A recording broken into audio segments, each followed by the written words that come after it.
Hello' বন্ধু-বান্ধৱীসকল, স্বাগতম জনাইছোঁ নতুন আন এটা ভিডিঅ'লৈ। বন্ধু-বান্ধৱীসকল, আজি BA ফাৰ্ষ্ট ছেমিষ্টাৰৰ ৰেজাল্ট দিয়া হৈছে। যিসকলে ৰেজাল্ট পোৱা নাই, ডিছক্ৰিপশ্যনত লিংক আছে, তাত গৈ আপোনালোকে ৰেজাল্টটো ডাউনলোড কৰি ল'ব পাৰিব।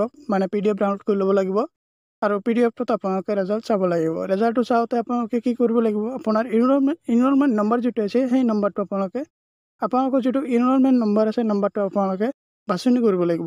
কেনেকৈ বাছনি কৰিব, আপোনালোকে ইনৰলমেণ্ট নম্বৰটো আপোনালোকে দেখিব যে আপোনাৰ যিটো এনৰলমেণ্ট নম্বৰ তাত পাছ এণ্ড ফেইল বুলি লিখা আছে। যিসকলে পাছ কৰিছে তেওঁলোকৰ এনৰলমেণ্ট নম্বৰটো পাছ লিখাৰ তলত আছে, আৰু যিসকল ফেইল কৰিছে মানে বেক আহিছে তেওঁলোকৰ এনৰলমেণ্ট নম্বৰটো ফেইল লিখাৰ তলত আহিছে। চ' আপোনালোকে এবাৰ ভালদৰে চাই ল'ব যে আপোনাৰ এনৰলমেণ্ট নম্বৰটো ক'ত আছে।